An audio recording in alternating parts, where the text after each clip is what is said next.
সুপ্রিয় শিক্ষার্থী বন্ধুরা, দ্বাদশ শ্রেণী বিজ্ঞান বিভাগ সবাইকে আন্তরিক শুভেচ্ছা অভিনন্দন জানাচ্ছি। রসায়ন বিভাগের পক্ষ থেকে আমি ডক্টর ব্রজেন্দ্রনাথ সরকার, সহকারী অধ্যাপক, রসায়ন বিভাগ, রাজশাহী কলেজ। সুপ্রিয় শিক্ষার্থী বন্ধুরা, তোমরা কয়েকদিন হলো ক্লাস টেস্ট দেওয়া শুরু করেছো এবং সংক্ষিপ্ত সিলেবাসের ওপরেই তোমাদের ক্লাস টেস্টগুলো নেওয়া হবে এবং হচ্ছে। আশা করি তোমরা সেটা ফলো করছো। তোমাদের জন্য সংক্ষিপ্ত সিলেবাস প্রযোজ্য। পরীক্ষা কবে হবে, কি হবে সেই ব্যাপারে কোনো নির্দেশনা নেই। সো আমরা যখনই পরীক্ষা হোক বা কিভাবে হোক, সেটা যাই হোক, আমরা সংক্ষিপ্ত সিলেবাস ধরে তোমাদের জন্য যে আলোচনাগুলো রাখছি সেগুলো তোমরা ফলো করবে। আশা করি সংক্ষিপ্ত সিলেবাসটা তোমরা যদি ঠিকঠাক মতো পড়ো, ঠিকঠাক মতো আয়ত্ত করে ফেলো, তাহলে তোমাদের পরীক্ষাতে কোনো সমস্যা হবে না। দ্বাদশ শ্রেণীর রসায়ন সেকেন্ড পার্টের আমরা ফার্স্ট চ্যাপ্টার এনভায়রনমেন্টাল কেমিস্ট্রি, বাংলার পরিবেশ রসায়ন, সেটার উপর একটা ক্লাস টেস্ট আমরা নিয়েছি। তোমার 20 মার্কের এমসিকিউ পরীক্ষাগুলো আমরা নিচ্ছি। অনেকেই খুব ভালো করেছো, বাট কিছু কিছু স্টুডেন্ট আছে মনে হচ্ছে তারা পড়াশোনার সাথে সম্পৃক্ত নাই। কিছু কিছু বিষয়ের মধ্যে 5, 6, 7 এরকম পেয়েছে। তো যে প্রশ্ন হয়েছিল সেটাতে 5, 6, 7 পাওয়া এটা মোটেই কাম্য নয়। তবে তোমরা যারা এই অবহেলার মধ্যে আছো, তারা অবহেলার মধ্যে থাকবে না। এখন আমাদের সিচুয়েশান যেটা, সেটাকে অ্যাডাপ্ট করা, দ্রুত তার সাথে অ্যাডাপ্টেশনে যাওয়া, এটাই কিন্তু মঙ্গলজনক, এটাই কাম্য। কিন্তু অনেকে সেটা পারছে না, অনেকে পারছে। তো যারা পারছে তারা হয়তো এগিয়ে যাবে, আর যারা পারছে না তারা পিছিয়ে যাবে, এটা নিশ্চিত। কারণ বিশ্ববিদ্যালয়গুলো যেমন মেডিকেল ভর্তি পরীক্ষা নিয়েছে, বাট অন্যান্য ইঞ্জিনিয়ারিং বা অন্যান্য পাবলিক ইউনিভার্সিটি এরা কিন্তু ভর্তি পরীক্ষা এখনও নেয় নাই। তো ভর্তি পরীক্ষা ছাড়া এরা কিন্তু স্টুডেন্ট ভর্তি করবে না। সো সেটা যেরকম সিচুয়েশানে হোক, যতদিনই লাগুক, সেটা কিন্তু তারা করবে না। সো তাদের জন্য একটা বিষয় হচ্ছে যে পড়াশোনা করতে হবে। তোমার অটো পাস নাও আর সেলফ অটোমাইজেশনই হোক আর যেটাই হোক, তোমাদের জন্য কিন্তু ভর্তি পরীক্ষা মাস্ট। আগের ব্যাচেরও হয়েছে, তোমাদেরও হবে। সো জীবনতে হয়তো কিছু দিন ঝরে যাবে, কিছু টাইম লস হবে, এটা মহামারীর কারণে হবে। তো আমরা ওইসব আলোচনায় যাব না, আমরা পড়াশোনার মধ্যে থাকব। পড়াশোনা যতটুকু হচ্ছে সেটা বাসায় বসে তোমরা যতটুকু করতে পারছো, অনলাইন ক্লাসগুলো ফলো করছো যতটুকু, সেটার মধ্যে সংক্ষিপ্ত সিলেবাস। তোমরা সংক্ষিপ্ত সিলেবাস নিশ্চয় গত ক্লাসে আমাদের মিজান স্যার, মিজানুর রহমান, উনি আলোচনা করেছেন। উনি সংক্ষিপ্ত সিলেবাসে কি আছে না আছে তোমাদের কাছে নিশ্চয় কপিও আছে, সেই সংক্ষিপ্ত সিলেবাস ধরে আলোচনা করেছেন। এবং সংক্ষিপ্ত সিলেবাসে ফার্স্ট চ্যাপ্টারে যে বিষয়গুলো ছিল সেগুলোর মধ্যে আমরা প্রশ্ন করেছিলাম। অনেক কিছু অমিট করা হয়েছে, কিছু কিছু জিনিস বাদ দেওয়া হয়েছে, আর কিছু কিছু জিনিস যেগুলো রাখা হয়েছে খুব ইম্পর্টেন্ট জিনিস রাখা হয়েছে, তার মধ্যে কোশ্চেন হয়েছে। তো আমরা সেকেন্ড চ্যাপ্টারের যে অংশটুকু আছে জৈব রসায়ন, তোমরা জানো জৈব রসায়ন অংশটা অনেক বড়। তো জৈব রসায়নের অংশটুকু অনেক বড় হওয়ার কারণে তোমরা এই অংশটুকু একটু মনোযোগ দিয়ে ঠিকঠাক মতো পড়বে। এবং আশা করি জৈব রসায়নটা তোমরা যদি সংক্ষিপ্ত সিলেবাসেও যা দিয়েছে, একেবারে কম না, মানে খুব যে বাদ দিয়েছে জৈব রসায়ন তা কিন্তু না। যতটুকু আছে সেটা ম্যাক্সিমাম জিনিসই তোমাকে পড়তে হবে। সেগুলো নিয়ে আমি একটু কথা বলবো। জৈব রসায়নের তোমার প্রথম যে অংশটুকু আছে, যেমন নামকরণ, এটা আছে, সমানতা আছে, তারপর তোমার জৈব বিক্রিয়াগুলো আছে, অ্যারোমেটিক অ্যালিফ্যাটিক বিক্রিয়াগুলো আছে। অ্যারোমেটিকের সবগুলো অ্যালিফ্যাটিক ধরে ধরে alkane, alkyne, অ্যালকাইন, alcohol, aldehyde, ketone, জৈব অ্যাসিড, এদের প্রস্তুতি, সাধারণ ধর্ম, সাধারণ গুরুত্বপূর্ণ বিক্রিয়াসমূহ, এদের শনাক্তকরণ, কার্যকরীমূলক শনাক্তকরণ, পার্থক্যকরণ, এই জিনিসগুলো কিন্তু সবই আছে। সো একেবারে বাদ দাও, পলিমারকরণ হয়তো শেষের দিকে পলিমারকরণ যে অংশটুকু আছে ওইটুকু হয়তো বাদ দিয়ে দিয়েছে, কিছু ইম্পর্টেন্ট যৌগ নিয়ে আলোচনা ছিল সেগুলো হয়তো বাদ দিয়ে দিয়েছে, কিন্তু তোমাদের অ্যামিন পর্যন্ত আছে আমি দেখেছি, ফেনল টেনল এগুলো হয়তো একটু অমিট করেছে। যাই হোক, আমরা তোমাদের শিখন ফলের প্রথম অংশ 1 থেকে 8 যেটা সংক্ষিপ্ত সিলেবাসের আমি লিখেছি, যে সব প্রিয় শিক্ষার্থী বন্ধুরা একটু দেখো যে আমি লিখেছি সিটি পরীক্ষা হবে, এই ক্লাস টেস্ট 2টা হবে, ক্লাস টেস্ট 2টা হবে ক্লাস টেস্ট যেটা 2, ক্লাস টেস্ট 2টা হবে সংক্ষিপ্ত সিলেবাসের 1 থেকে 8 যে শিখন ফল আছে তার উপর হবে। সুতরাং আমরা বলে দিচ্ছি যে পরবর্তী যে এমসিকিউ 20 মার্কের এক্সাম হবে, এক্সাম হবে এই জৈব রসায়নের উপর, সেটা সংক্ষিপ্ত সিলেবাসের 1 থেকে 8 শিখন ফল, এটা তোমরা ফলো করবে। ওকে, 1 থেকে 8 শিখন ফল যতটুকু আছে ততটুকুর মধ্যে আমি আজকে একটু ইম্পর্টেন্ট জিনিসগুলো যতটুকু সময় পাই একটু বলার চেষ্টা করব, আশা করি তোমরা সেই জিনিসগুলো ফলো করবে। এখন আমরা সুপ্রিয় শিক্ষার্থী বন্ধুরা একটু স্লাইডে যাব, স্লাইডে একটু আমরা দ্রুত কিছু স্লাইড দেখব, একটু স্লাইডটা বড় করে একটু দেখার চেষ্টা করব। হ্যাঁ, তো এখন দেখো আমাদের এই যে কোভিড-19 পরিস্থিতিতে 2021 সালে যে সংক্ষিপ্ত সিলেবাস, সেটা রসায়ন দ্বিতীয় পত্র 177 কোডের, সুপ্রিয় শিক্ষার্থী বন্ধুরা সেই কোডের যে সিলেবাসটা আছে সেই সিলেবাসে তোমরা এখানে একটু কষ্ট করে, আমি যেহেতু এটা পুরো সিলেবাসটাকে স্লাইডে নিয়েছি একটু হয়তো ছোট দেখাচ্ছে, তারপর তোমাদের কাছে নিশ্চয় কপি আছে। জৈব রসায়নে দেখো 1 নাম্বার আসে জৈব যৌগের সমগোত্রীয় শ্রেণী ব্যাখ্যা করতে পারবে, এটা 1 নাম্বার। সমগোত্রীয় শ্রেণী কার্যকরী মূলকের আণবিক ও গাঠনিক সংকেত বর্ণনা করতে পারবে, আণবিক সংকেত কি গাঠনিক সংকেত কি এগুলো বর্ণনা করতে পারবে। তারপর জৈব যৌগের নামকরণ করতে পারবে, নামকরণ বিষয়টা আছে। আচ্ছা, আরেকটা কি জৈব যৌগের সমানতা ও শ্রেণীবিভাগ বর্ণনা করতে পারবে। দেখো প্রথম অংশে কিন্তু অনেক কিছুই রেখে দিয়েছে, তার মানে তোমার কার্যকরী মূলক জানতে হবে, জৈব যৌগের সমগোত্রীয় শ্রেণী কি সেটা জানতে হবে, সমগোত্রীয় শ্রেণীগুলোর যে মূলকগুলো আছে তার গাঠনিক সংকেত আণবিক সংকেত এগুলো জানতে হবে, নামকরণ জানতে হবে, এগুলো সব আলোচনা করেছি আমরা সুন্দরভাবে। জৈব যৌগের সমানতা জানতে হবে, সমানতা কিন্তু খুব ইম্পর্টেন্ট। সমানতা যে মূলত 2 প্রকারের, গাঠনিক সমানতা, আবার স্টেরিক বা ত্রিমাত্রিক সমানতা, গাঠনিক সমানতা আবার 5 প্রকারের আছে। তো এইভাবে সমানতাগুলো কিভাবে হচ্ছে, সমানুগুলো সৃষ্টি হচ্ছে সেগুলো আমাদের দেখতে হবে।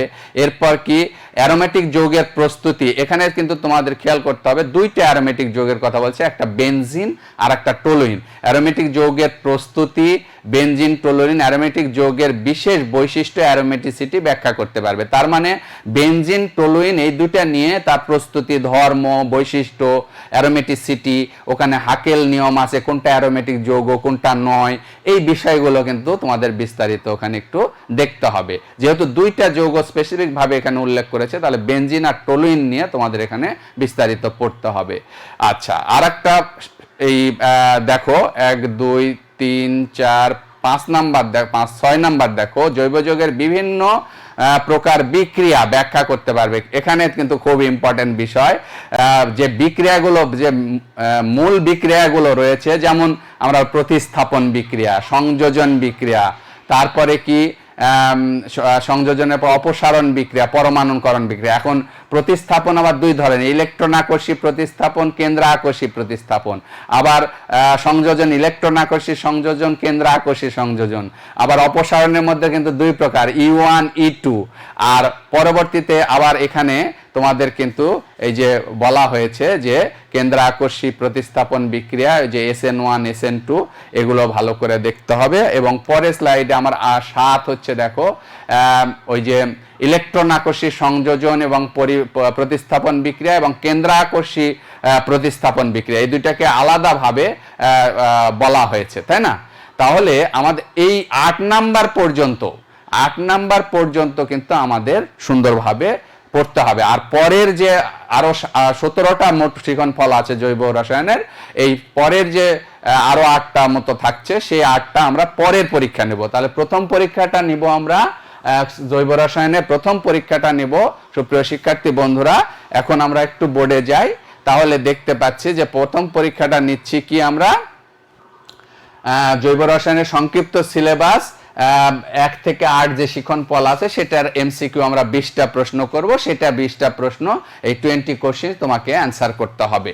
এবং এটা একটা মজার বিষয়, যেহেতু অনলাইন পরীক্ষা হচ্ছে, এখানে কিন্তু তুমি যেটা অ্যান্সার করে দিচ্ছ একবার, সেটাকে কিন্তু এডিট করার সুযোগ নাই, এবং ওটা কিন্তু অটো ওখানে জেনারেট হয়ে যাচ্ছে।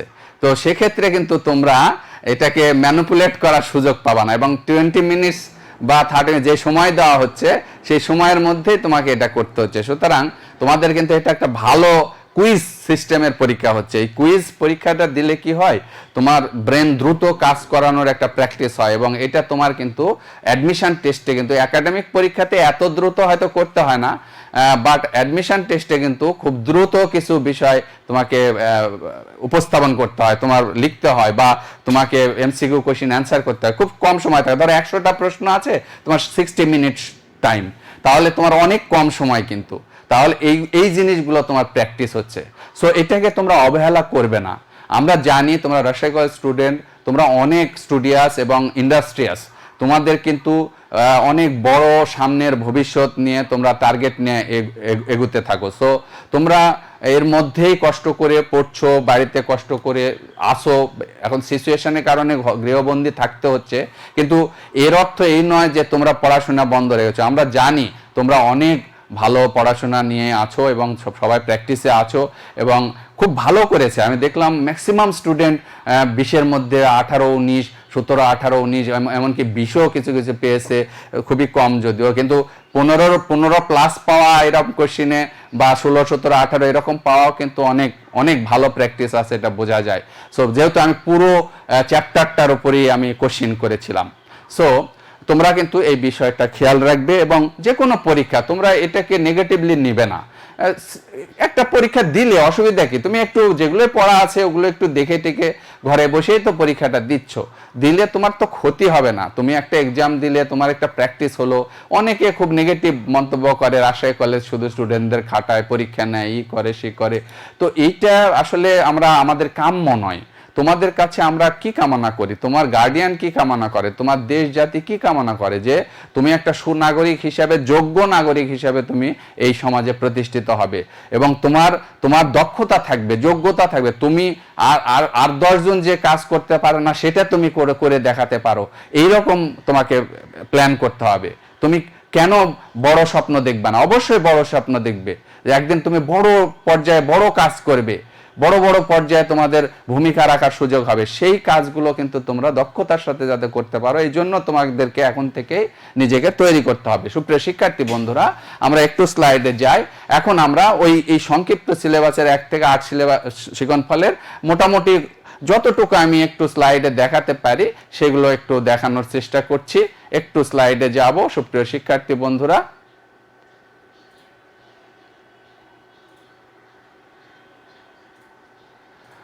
ওকে, এখন দেখো, আমি অন্যগুলো আর দেখালাম না।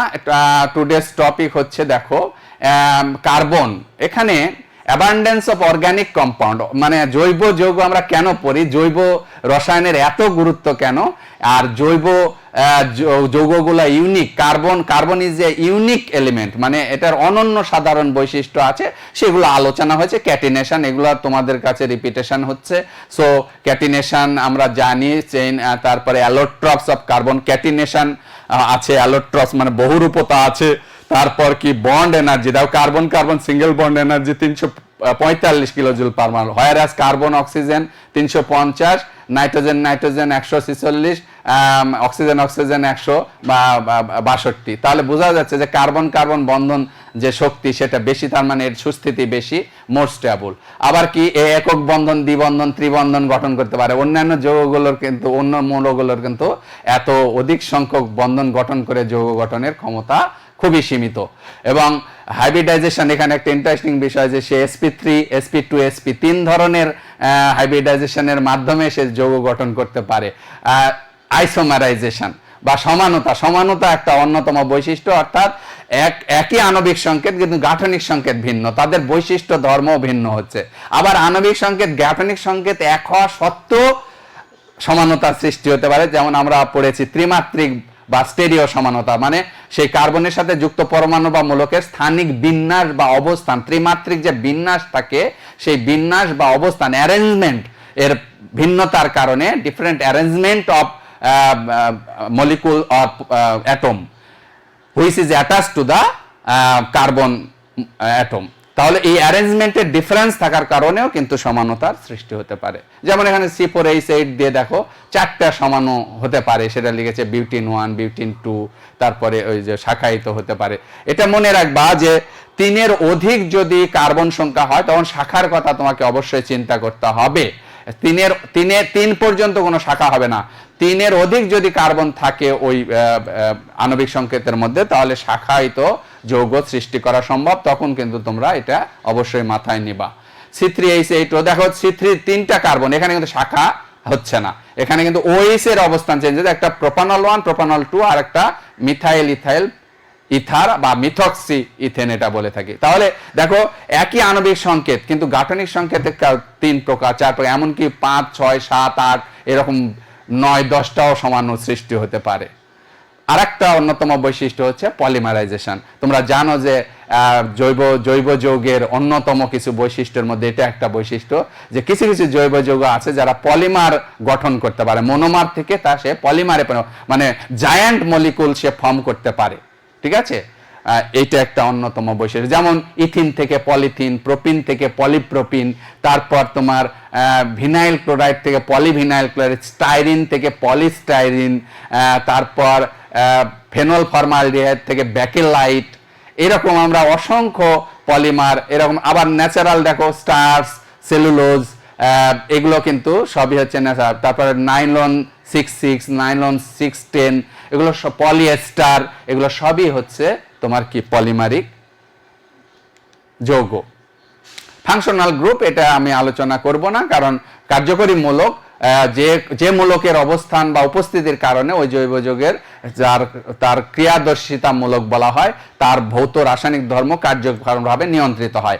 অর্থাৎ ওই মূলকের কারণে ওই যৌগটা কি ধরনের ধর্ম প্রদর্শন করে সেটা আমাদের নির্ধারিত হয়। ওই মূলকগুলোকে আমরা যেমন কি অ্যালকিন, অ্যালকাইন, তারপরে কি অ্যালডিহাইড, কিটোন, অ্যালকোহলের হাইড্রক্সিল মূলক, তারপরে হচ্ছে ইথারের ও মূলক, ইথারিয়াম মূলক, এরকম সায়ানাইড, সায়ানোমূলক বা নাইট্রাইল মূলক, আইসোসায়ানাইড বা আইসোনাইট্রাইল মূলক, এগুলো কিন্তু তোমাদের জানতে হবে। ওকে, আচ্ছা। কার্বন, এখন আমরা একটু আসি সুপ্রিয় শিক্ষার্থী বন্ধুরা, খুব সংক্ষিপ্তভাবে আমি এটা একটু বলে দেব। কার্বন কার্বন বন্ড ব্রেকিং যখন রিয়াকশন হয়, রিয়াকশনে আমাদের জৈব বিক্রিয়ার সময় জৈব যে অণুটা বিক্রিয়া অংশগ্রহণ করে তাকে আমরা সাবস্ট্রেট বলি, আর ওটাকে ভাঙার জন্য যে রিয়াজেন্ট ওটাকে অ্যাটাকিং গ্রুপ বলি আমরা, বিকারক, আক্রমণকারী বিকারক। তাহলে জৈব অণুটাকে, মূল জৈব অণুটাকে আমরা সাবস্ট্রেট বলি। আমরা আসলে রিঅ্যাক্ট্যান্ট প্রোডাক্ট এরকম বলি, তো রিঅ্যাক্ট্যান্ট না বলে এখানে সাবস্ট্রেট বলা হচ্ছে। আর আক্রমণকারী বিকারক, বিক্রিয়া করার পর আমরা প্রোডাক্ট আর প্রোডাক্টস পাচ্ছি। এখন এই যখন আক্রমণ করছে তখন জৈব অণুর কার্বন কার্বনের মধ্যে বন্ড ব্রেকিং দুই ভাবে হতে পারে। একটা হতে পারে হোমোলাইটিক বা সুষম বিভাজন, অর্থাৎ বন্ধন বিভাজন যখন দুইটা পরমাণুর যে ইলেকট্রন শেয়ার, এটা তো সবই সমযোজী বন্ধন, শেয়ারের মাধ্যমে হয়েছিল, শেয়ারকৃত ইলেকট্রন নিজ নিজ ইলেকট্রন নিয়ে বন্ধন বিভাজন হলে সেটাকে আমরা সুষম বিভাজন বলি। তার ফলে ফ্রি রেডিক্যাল তৈরি হয়। ফ্রি রেডিক্যালের ক্ষেত্রে এটা মনে রাখবে সুপ্রিয় শিক্ষা, তাহলে ফ্রি রেডিক্যাল কি? জৈব যৌগের বন্ধনের সুষম বিভাজনের ফলে সুষম বিভাজনের ফলে বিজোড় ইলেকট্রন সমৃদ্ধ পরমাণু বা মূলকগুলোকে বলি আমরা ফ্রি রেডিক্যাল। অর্থাৎ এখানে এটা very reactive and unstable, charge neutral and to form a new covalent compound. তাহলে এটা দ্রুত বিক্রিয়া করে আবার প্রোডাক্ট তৈরি করে। এখন এই যে ফ্রি রেডিক্যাল যেটা তৈরি হয়, এটা মনে রাখবা, এটার ব্যাখ্যাগুলো আমি এখন দিব না, এগুলো আমরা পড়িয়েছি। ফ্রি রেডিক্যালের অর্ডার অফ, এগুলো হচ্ছে এমসিকিউ কোশ্চেনে দিবে যে ফ্রি রেডিক্যালের স্থায়িত্বের ক্রম, অর্ডার অফ স্ট্যাবিলিটি, স্থায়িত্বের ক্রম দেখো 3 ডিগ্রি ফ্রি রেডিক্যালের স্থায়িত্ব সবচেয়ে বেশি। তাহলে এটার সাথে কার্বোক্যাটায়নের কিন্তু মিল আছে, 3 ডিগ্রি সবচেয়ে বেশি, তার চেয়ে কম 2 degree, 1 degree and CH3 free radical. আর স্থায়িত্ব যার বেশি এটা মনে রাখবা, তার সক্রিয়তা তত কম। তাহলে 3 ডিগ্রি সক্রিয়তা সবচেয়ে কম, কারণ স্থায়িত্ব বেশি মানে কি, সে স্টেবল হয়ে গেছে, সে আর অন্যের সাথে রিয়াকশনে সহজে যেতে চাচ্ছে না, তাহলে তার রিঅ্যাক্টিভিটি কম। ঠিক আছে, এই একই অর্ডার হচ্ছে কার্বোক্যাটায়ন, এটা কারণ হচ্ছে হাইপার কনজুগেশনের জন্য, এটা আমরা এখন বলছি না। এখন এই কার্বোক্যাটায়ন যেটা হয় সেটার ক্ষেত্রেও কিন্তু স্ট্যাবিলিটি দেখো 3 ডিগ্রি কার্বোক্যাটায়নের স্ট্যাবিলিটি সবচেয়ে বেশি, তারপর তোমার 2 ডিগ্রি, তারপর 1 ডিগ্রি, তারপর CH3 প্লাস হবে এটা কার্বোক্যাটায়ন। এখন এটার কারণ কি, দেখো কার্বোক্যাটায়ন তৈরি হওয়ার পর যে CH3 তো ইলেকট্রন দাতা গ্রুপ, তখন সেখানে ইলেকট্রন দিলে তার পজিটিভিটি, কার্বনের যে ধনাত্মকতা সেটা কমে যাচ্ছে, তাহলে ধনাত্মকতা কমে যাওয়া মানে সে স্টেবল হয়ে যাবে, সে সহজে আর রিয়াকশন করবে না। আর যত বেশি ধনাত্মক থাকবে তার অন্য ঋণাত্মকের সাথে যুক্ত হওয়ার প্রবণতা তত বেশি হবে। সো এখানে অ্যালকাইল মূলক হচ্ছে পজিটিভ ইন্ডাকটিভ ইফেক্ট, অর্থাৎ ধনাত্মক আবেশীয় প্রভাব দ্বারা এর স্ট্যাবিলিটি বাড়িয়ে দেয়। ওকে, আর একটা হচ্ছে কার্বো হেটারোলাইটিক ফ্যাশনে অবশ্যই এটা হয়। তার অ্যানায়নের ক্ষেত্রে কার্বোক্যাটায়নের ক্রম দেখলাম 3 ডিগ্রি সবচেয়ে বেশি, আর কার্বো অ্যানায়নের কি ক্রম দেখো, অ্যানায়নের ক্রমটা কিন্তু উল্টা, স্ট্যাবিলিটি সবচেয়ে কম হচ্ছে 3 ডিগ্রি, তারপর 2 ডিগ্রি, 1 ডিগ্রি আর CH3, তাহলে রিঅ্যাক্টিভিটি কিন্তু সবচেয়ে বেশি হচ্ছে 3 ডিগ্রি। এটা তাহলে কার্বোক্যাটায়ন বা কার্বনিয়াম আয়নের সাথে কার্বো অ্যানায়নের অপোজিট হচ্ছে স্ট্যাবিলিটি এবং রিঅ্যাক্টিভিটি, এটা আমাদের মনে রাখতে হবে। ওকে, এখন দেখো সুপ্রিয় শিক্ষার্থী বন্ধুরা, এখানে একটা জিনিস আমরা দেখছি যে আসলে আমি একটু আগে বলছিলাম, যখন আমাদের জৈব বিক্রিয়াগুলো হয় তখন জৈব বিক্রিয়াতে অ্যাটাকিং রিয়াজেন্ট এবং দেয়ার ফাংশন এটাতে বলা হয়েছে যে জৈব বিক্রিয়াতে জৈব অণু যেটা থাকে সেটাকে আমরা সাবস্ট্রেট বলি, জৈব অণুকে আমরা বলি সাবস্ট্রেট, আর সেটাকে আক্রমণ করে বিক্রিয়া ঘটাতে চায় সেটাকে অ্যাটাকিং রিয়াজেন্ট বলি বা আক্রমণকারী বিকারক বলি। তারপর ট্রানজিশন স্টেট বা আনস্টেবল একটা কমপ্লেক্স তৈরি হয় মধ্যবর্তী, তারপর এটা কি হয়, প্রোডাক্টে পরিণত হয়। তাহলে আমাদের সুপ্রিয় শিক্ষার্থী বন্ধুরা, তাহলে এখানে আমরা যদি একটা এক্সাম্পল দিই, একটু আমরা দেখি বোর্ডে, ধরো আমি লিখছি যে তোমার এটা একটা জৈব অণু CH4, এটা একটা জৈব অণু, তাহলে এটাকে আমরা বলবো সাবস্ট্রেট। এটাকে ধরো ক্লোরিন আক্রমণ করছে, তাহলে এটাকে বলবো আক্রমণকারী আক্রমণকারী বিকারক। এখান থেকে আমি পেলাম আলোর উপস্থিতিতে এটা CH3 একটা লিখলাম, তাহলে এটা হবে উৎপাদ প্লাস HCl। এখন বলছে যে উৎপাদ তৈরি হওয়ার আগে মধ্যবর্তী একটা অবস্থান তৈরি হয়। তোমরা নিশ্চয়ই জানো যে কোনো বিক্রিয়ার ক্ষেত্রে বিক্রিয়ক একটা সংঘর্ষে লিপ্ত হয়, বিক্রিয়ক অণুগুলো, তারপর একটা নির্দিষ্ট যে এনার্জি ব্যারিয়ার সেটাকে অতিক্রম করতে হয়, তার ট্রানজিশন স্টেট, তারপর সে প্রোডাক্টে পরিণত হয়, অর্থাৎ অ্যাক্টিভেশন এনার্জি তাকে গেইন করতে হয়। এটা কিন্তু তোমরা জানো যে গ্রাফটা কি রকম ছিল, গ্রাফটা ছিল এইরকম, যে এইদিকে হচ্ছে এনার্জি চৈতন্য শক্তি, এইদিকে রিয়াকশন পাথ, তাহলে এই যে এনার্জি গেইন করে এখানে এটা হচ্ছে ট্রানজিশন স্টেট, এটা হচ্ছে রিঅ্যাক্ট্যান্ট, এটা হচ্ছে প্রোডাক্ট, এরকম বিষয়টা। তাহলে ট্রানজিশন স্টেটে তাহলে এখানে একটা কমপ্লেক্স ফর্ম করে আর ট্রানজিশন স্টেট হয়, তারপর প্রোডাক্টটা ফর্ম করে। তাহলে এইভাবে করে কিন্তু আমাদের তোমার এই বিষয়গুলো ঘটে থাকে, জৈব বিক্রিয়াগুলো ঘটে থাকে। সুপ্রিয় শিক্ষার্থী বন্ধুরা, এখন জৈব বিক্রিয়ার প্রকারভেদ নিয়ে আমরা একটু কথা বলবো। আমরা একটু স্লাইডে যাই। জৈব বিক্রিয়ার প্রকারভেদের মধ্যে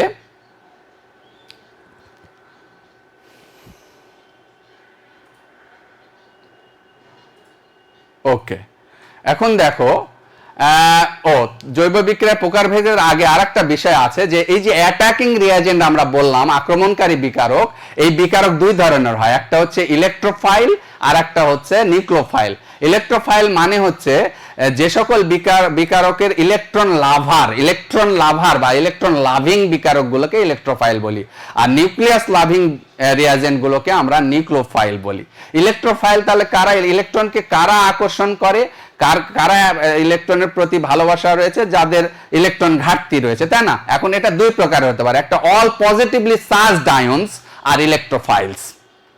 আবারও বলছি, all positively charged ion, positively charged ion দেখলেই বুঝবা যে এটা ইলেকট্রোফাইল, কোনো ব্যতিক্রম নাই। যেমন R+, H+, NO2+, Cl+, Br+, NO+, NH4+, every positively charged ion are কি ইলেকট্রোফাইলস, আর every negatively charged ions are nucleophiles. Okay, এটা মনে রাখা কিন্তু সহজ। নেগেটিভ চার্জ দেখলে নিউক্লিওফাইলস, নামের সাথে মিল আছে, নেগেটিভ নিউক্লিওফাইলস, পজিটিভ ইলেকট্রোফাইলস।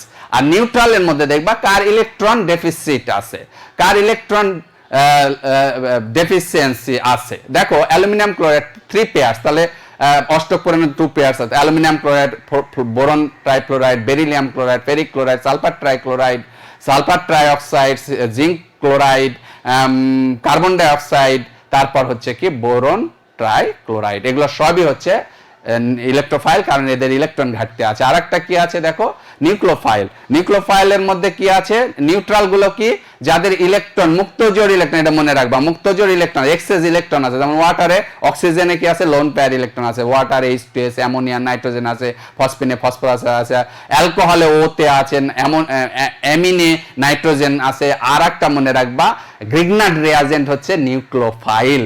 গ্রিগনার্ড রিয়াজেন্টে যা দেখো RMgX, ঠিক আছে, RMgX, এখানে কিন্তু Mgটা পজিটিভ আর R নেগেটিভ আর X নেগেটিভ। R নেগেটিভ বলে ওই যে R যেহেতু নেগেটিভ অ্যালকাইল মূলক, এই জন্য এটা নিউক্লিওফাইল। কারণ ধাতু তো পজিটিভ, ম্যাগনেসিয়ামের চার্জ কত, একটু আমরা ইয়াতে বোর্ডে দেখি। ম্যাগনেসিয়ামের চার্জ, তাহলে এখানে একটু খেয়াল করো, আমি লিখলাম RMgX, তাহলে এটা মাইনাস, এটা কিন্তু +2+, হ্যাঁ +2, তাহলে এটা অবশ্যই মাইনাস, এখানে 2+, এটা একটা মাইনাস, এটা একটা মাইনাস, তাহলে এইটা কি নেগেটিভ হচ্ছে না? এই জন্য এইটা নেগেটিভ হওয়ার কারণে এটা হচ্ছে নিউক্লিওফাইল,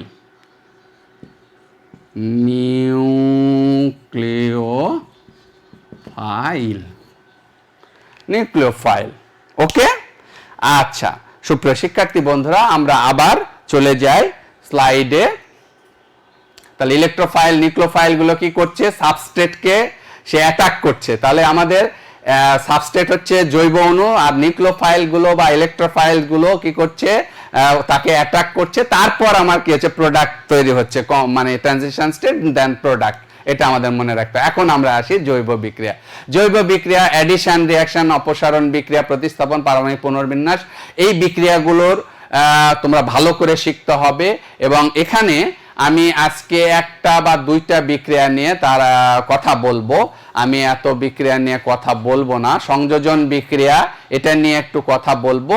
আর একটা কথা বলবো হচ্ছে সংযোজন বিক্রিয়া আবার কি আছে। দেখো সংযোজন বিক্রিয়া কি, যে বিক্রিয়া দুটি ভিন্ন অণু যুক্ত হয়ে একটা অণুতে পরিণত হয়, সেটাকে আমরা সংযোজন বিক্রিয়া বলি। যেমন ইথিন প্লাস HCl বিক্রিয়া করে প্রথমে ইথেন প্লাস ক্লোরাইড আন, তারপর ওই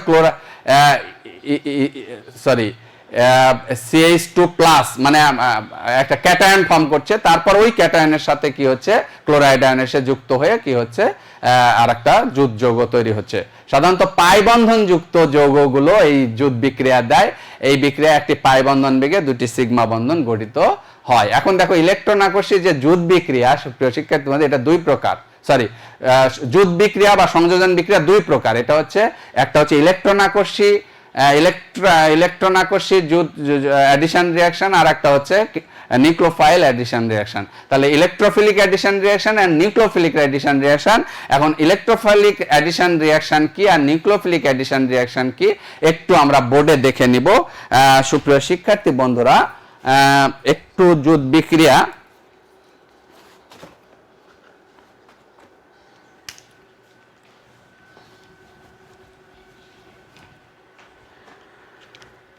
দেখো, জুট বিক্রিয়া,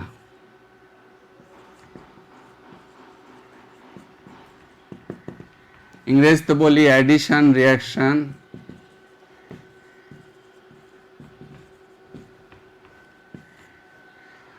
একটা হচ্ছে ইলেকট্রন আকর্ষী, এক নম্বর হচ্ছে electrophilic.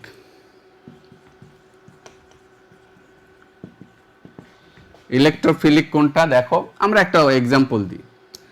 CH2 double bond CH2 plus HBr থেকে হচ্ছে CH2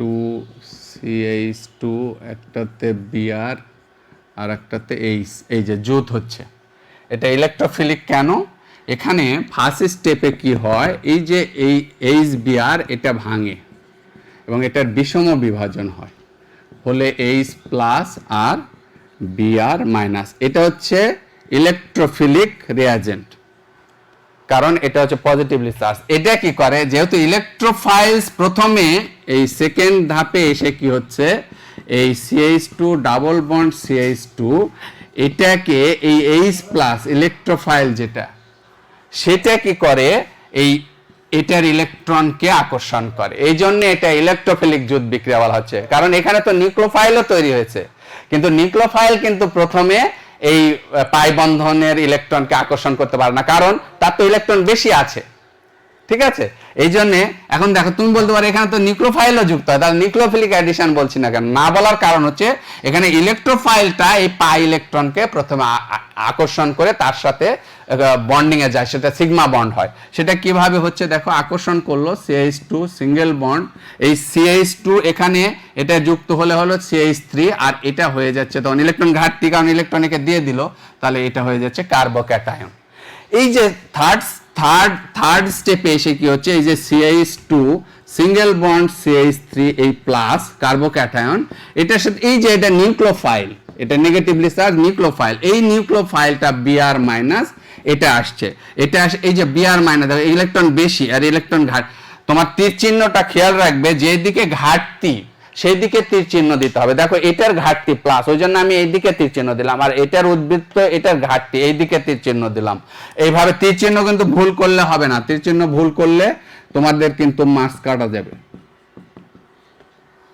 এর জন্য এটাকে বলছি ইলেকট্রোফিলিক অ্যাডিশন রিঅ্যাকশন। তাহলে নিউক্লিওফিলিক অ্যাডিশন রিঅ্যাকশন কি? 2 নাম্বার হচ্ছে নিউক্লিওফিলিক অ্যাডিশন রিঅ্যাকশন। কোনটা? Nucleophilic addition reaction. সুপ্রিয় শিক্ষার্থী বন্ধুরা, আমরা এটার সাথে কম্পেয়ার করব। আমি এখানে ছোট করে একটু দেখানোর চেষ্টা করি। খেয়াল করো, এই যে এখানে কিন্তু পাই বন্ধন যুক্ত জৈব যৌগ, কিন্তু এখানে একটা ইন্টারেস্টিং বিষয় যে এখানে কার্বন কার্বন দ্বিবন্ধন বা ত্রিবন্ধন যুক্ত, সেগুলো আসলে ইলেকট্রোফিলিক অ্যাডিশন রিঅ্যাকশন দিচ্ছে, কিন্তু কার্বন অক্সিজেন অর্থাৎ এখানে তড়িৎ ঋণাত্মকতার পার্থক্য যেখানে থাকছে, সেখানে পাই বন্ধন থাকা সত্ত্বেও তারা নিউক্লিয়। দেখো এই আমি লিখলাম এই Br দিলাম, ঠিক আছে, Br দিলাম। যাও, এখন কি হলো, এখানে কি হচ্ছে, এই যে এখানে প্রথম কাজ হচ্ছে আমাদের, এখানে জুট বিক্রিয়াটা আমরা লিখে ফেলি, তাহলে এখানে যে নেগেটিভ হয় এটা প্লাস, এটা মাইনাস, আর এই ইলেকট্রন এ নিল, তাহলে এটা নেগেটিভ, এটা পজিটিভ। পজিটিভের সাথে কে যুক্ত হবে? এসে নেগেটিভ। তাহলে আমাদের এখানে তৈরি হচ্ছে দেখো সি, এখানে হচ্ছে সিঙ্গেল বন্ড ও, এখানে এসে যুক্ত হচ্ছে Br, আর এখানে যুক্ত হচ্ছে H। খেয়াল করো, তাহলে এখানে কি হচ্ছে, এই যে HBr যেটা ভাঙলো ফার্স্ট স্টেপে, সেটা ভেঙে কি হচ্ছে দেখো H প্লাস আর Br মাইনাস। এখন এই যে সেকেন্ড স্টেপে এসে এখানে কি হচ্ছে, এই যে কার্বন, এখানে কিন্তু কার্বোক্যাটায়ন ফর্ম করছে। কার্বোক্যাটায়ন ফর্ম করলে এখানে তড়িৎ ঋণাত্মকতার পার্থক্যের জন্য এখানে কি হচ্ছে, কার্বোক্যাটায়ন হচ্ছে আর অক্সিজেনটা অ্যানায়ন হচ্ছে, এই যে ইলেকট্রন নিয়ে। তাহলে এটা ডেল্টা লিখি অনেক সময় আমরা, হ্যাঁ। আচ্ছা, এইটা হলো, তাহলে এই যে কার্বোক্যাটায়ন যেটা তৈরি হলো তার সাথে এই যে এটা নিউক্লিওফাইল, তাহলে এটা এসে প্রথমে কার্বনের সাথে যুক্ত, এই জন্য নিউক্লিওফাইল প্রথমে অ্যাডিশন হচ্ছে বলে এটা নিউক্লিওফিলিক অ্যাডিশন রিঅ্যাকশন। দেখো এখানে কি হচ্ছে, এই যে সি সিঙ্গেল বন্ড ও, এটা প্লাস এটা মাইনাস, প্লাস Br মাইনাস, এই Br মাইনাসটা প্রথমে এসে এখানে যুক্ত হচ্ছে। তাহলে এখানে কি হচ্ছে, এই যে সি, এখানে বিআর, এখানে ও মাইনাস, আর এই ও মাইনাসের সাথে ফাইনালি গিয়ে এই যে এইচ প্লাস, যেটা হচ্ছে তোমার হচ্ছে ইলেকট্রোফাইল, এটা যুক্ত হচ্ছে, হলে কি হচ্ছে ফাইনালি সি, এখানে বিআর, আর এখানে ও এইচ। তাহলে সুপ্রিয় শিক্ষার্থী বন্ধুরা, ইলেকট্রোফিলিক অ্যাডিশন রিঅ্যাকশন এবং নিউক্লিওফিলিক অ্যাডিশন রিঅ্যাকশন, এই দুইটা রিঅ্যাকশনের মধ্যে কিন্তু আমরা কম্পারেটিভ স্টাডি করলাম। সেখানে আমরা বুঝতে পারছি যে ইলেকট্রোফিলিক অ্যাডিশনের রিঅ্যাকশনে ইলেকট্রোফাইলটা প্রথমে এখানে কার্বন কার্বন যে ডাবল বন্ড থাকে সেটার পাই ইলেকট্রনকে অ্যাট্রাক্ট করে যুক্ত হয়, এই জন্য ইলেকট্রোফিলিক। আর এখানে কার্বোক্যাটায়ন ফর্ম করে, যেহেতু এখানে ইলেকট্রোনেগেটিভিটির ডিফারেন্স থাকে, পাই ইলেকট্রনটা এটা বেশি অ্যাট্রাক্ট করে, এখানে একটা কার্বোক্যাটায়ন আগেই ফরমেশন হয়ে যায়, ওই কার্বোক্যাটায়নের সাথে কি করছে নিউক্লিওফাইলটা এসে এখানে প্রথমে অ্যাডিশন হচ্ছে বলে এটাকে নিউক্লিওফিলিক অ্যাডিশন রিঅ্যাকশন বলা হয়। ওকে, এখন আমি এই অ্যালকিনের আমি দুইটা বিক্রিয়া আমি একটু দেখানোর চেষ্টা করব, আর অ্যালকাইনের একটা বিক্রিয়া দেখানোর চেষ্টা করব, এই জুট বিক্রিয়া। অন্য বিক্রিয়াগুলো তোমরা পড়ে নিবে। আমি এই অ্যালকাইনের একটা বিক্রিয়া আমি দেখাচ্ছি। দেখো, মার্কোনিকভ রুল অনুসারে তোমাদের বলা ছিল যে এই জুট বিক্রিয়াটা ফলো মার্কোনিকভস রুল। দেখো, এখানে যখন আমরা HBr দিচ্ছি তখন এটা বলছে, মার্কোনিকভ বলছে যে এটা অপ্রতিসম বা অ্যাসিমেট্রিক অ্যালকিন, বিকজ এখানে পাই বন্ডের যে কার্বন আছে সেটাতে হাইড্রোজেনের নাম্বার ডিফারেন্স আছে। যদি সেম থাকে তাহলে তুমি এটা যে কোনো জায়গায় যুক্ত হতে পারে, কিন্তু ডিফারেন্স হলে যেখানে হাইড্রোজেন কম আছে মানে সেখানে এসে তেলামাথায় তেল, যেখানে হাইড্রোজেন বেশি আছে সেখানে হাইড্রোজেন মানে ধনাত্মক অংশটা যুক্ত হবে, যেখানে কম আছে সেটা হবে মেজর উৎপাদ। তাহলে এখানে তোমার এই যে এটা প্লাস, এটা মাইনাস, তাহলে এই যে এখানে এসে হাইড্রোজেনটা যুক্ত হবে, আর এইটাতে এসে কি হবে ব্রোমিনটা, এটা হবে মেজর উৎপাদ। তাহলে এখানে হবে বিআর, আর এটা হবে CH3। এটা হয় আসলে 90%, তাই বলে উল্টাটা হয় না, উল্টাটা হয় মাত্র 10%। তাহলে কি হয় CH3 CH2 B, আর এটা হয় 10%। সুপ্রিয় শিক্ষার্থী বন্ধুরা, তাহলে এই যে এই জুট বিক্রিয়া হচ্ছে এটা কোন নীতি অনুসারে? মার্কোনিকভ নীতি অনুসারে। আর যখন তুমি HBr এর সাথে বিক্রিয়া করছো অপ্রতিসম বিকারক অণুর বিক্রিয়া, অপ্রতিসম দ্বিবন্ধনযুক্ত বা পাই বন্ধনযুক্ত অপ্রতিসম জৈব যৌগের সাথে অপ্রতিসম অণুর জুট বিক্রিয়ার সময় অপ্রতিসম অণুর ঋণাত্মক অংশ বা ধনাত্মক অংশ সেই পাই বন্ধনযুক্ত সেই কার্বনে যুক্ত হয় যে কার্বনে বেশি সংখ্যক হাইড্রোজেন আছে, মানে তেলামাথায় তেল দেওয়া। আর তাহলে এখানে হাইড্রোজেন যেখানে বেশি সেখানে হাইড্রোজেন যুক্ত হবে, এটা মনে রাখা সহজ, এটা মার্কোনিকভ রুল। আর যখন তোমার জৈব পারক্সাইড উপস্থিতি হচ্ছে তখন এটাকে আমরা খারাসের রুল বলছি, খারাস, অর্থাৎ বিপরীত মার্কোনিকভ রুল। তখন তেলা মাথায় তেল দিবে না, অতেলা মাথায় তেল দিবে। কিভাবে? তখন এই যে যেটা অতেলা মাথায় এখানে 10% তৈরি হচ্ছিল সেটা মেজর উৎপাদ হবে। তাহলে এটা হচ্ছে মুখ্য, এখানে হলো এটা মুখ্য, আর এটা হয়ে গেল গৌণ। আর এখানে কি হবে CH3 CH2 Br, তার মানে অতালা মাথায় তেল দিলে এটা হয়ে যায় 99%, আর এটা মুখ্য হয়ে যায়। আর CH3 CH, এটা Br, আর এটা CH3, এটা হয়ে যায় 1%। দেখো, যখন খারাস জৈব পারক্সাইডের উপস্থিতিতে রিঅ্যাকশনটা করলেন তখন এখানে দেখা গেল যেটা ওখানে গৌণ উৎপাদ ছিল সেটা এখানে মুখ্য, এবং সেটা 99%, আরো বেশি। এবং এই যে এইটা প্রোডাক্টটা তৈরি হয় এটা কিন্তু ফ্রি রেডিক্যাল কৌশলে হয়।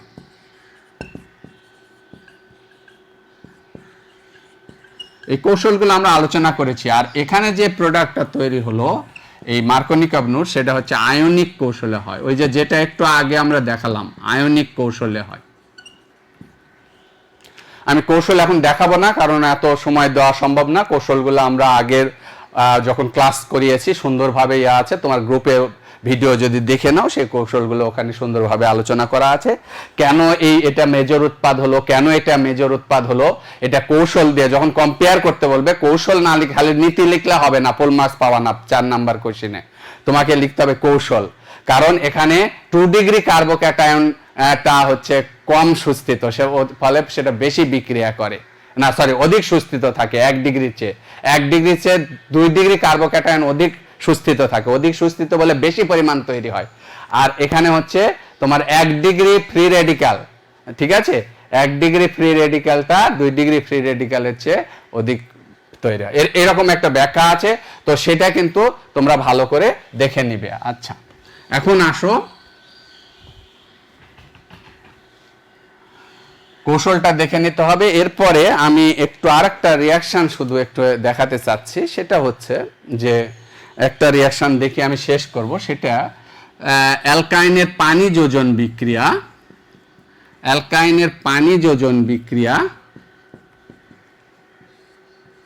2% মার্কিউরিক আয়ন, 20%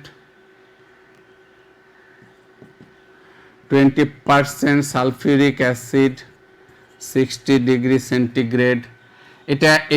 এটা যেহেতু প্রতিসম, এটা প্রতিসম অ্যালকিন, সুতরাং এটা পজিটিভ নিয়ে যে কোনোটার সাথে যুক্ত করতে পারো। সো এটা একটা পাই বন্ধন ভাঙবে, এখানে দিলাম এইচ, আর এখানে ডাবল বন্ড দিলাম, এখানে দিলাম ও এইচ।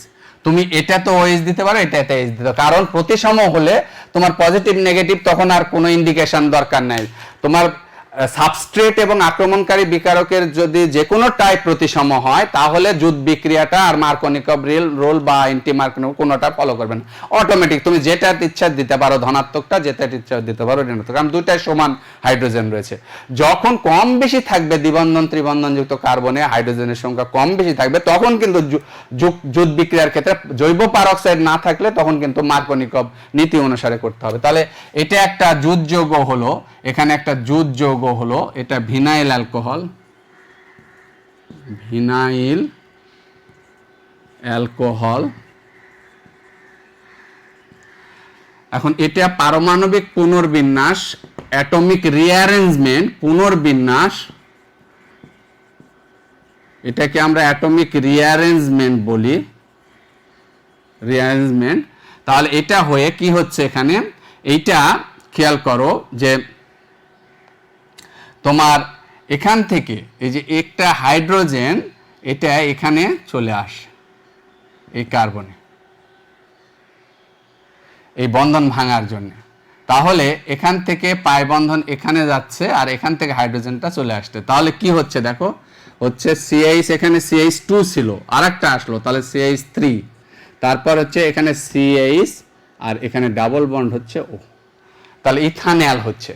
তাহলে আর যদি আমি এখানে খেয়াল করো সুপ্রিয় শিক্ষার্থী বন্ধু, আমি আর লিখবো না, এটা যদি আমি অন্য অ্যালকাইন দিই, ধরো আমি প্রোপাইন দিলাম, ইথাইন না দিয়ে অপ্রতিসম একটা অ্যালকাইন দিলাম, ধরো প্রোপাইন দিলাম, প্রোপাইন দিলে এটা বাদ। তাহলে প্রোপাইন যখন দিচ্ছি তখন কি হচ্ছে, এখানে তোমার হাইড্রোজেন তো আসলো, এখানে CH3 আছে, আচ্ছা একটু ইয়া করে দিই, তাহলে এখানে আছে CH3।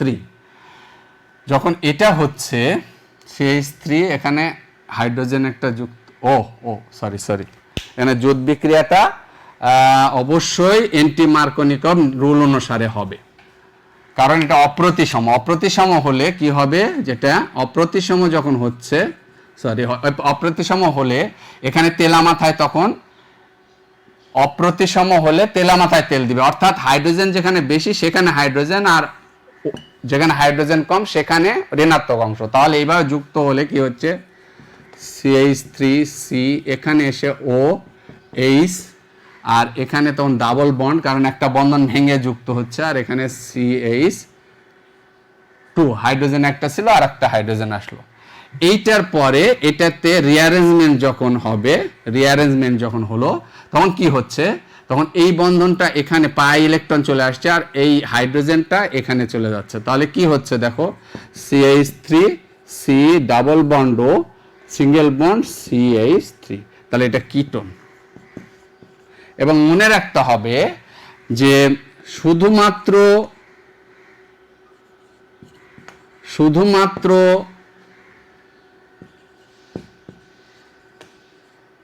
ইথাইনের আর্দ্র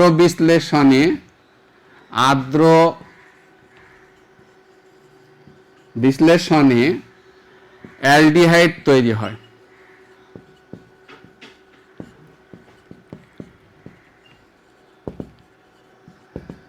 কিন্তু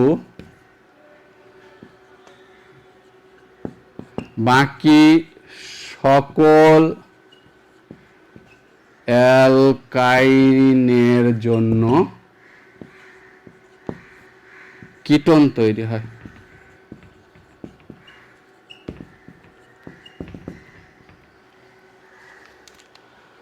তাহলে বাকি অ্যালকাইনগুলো প্রতিসম হোক বা অপ্রতিসম হোক, তাদের ক্ষেত্রে সবসময় কিটোন তৈরি হবে আর্দ্র বিশ্লেষণ বিক্রিয়ায়।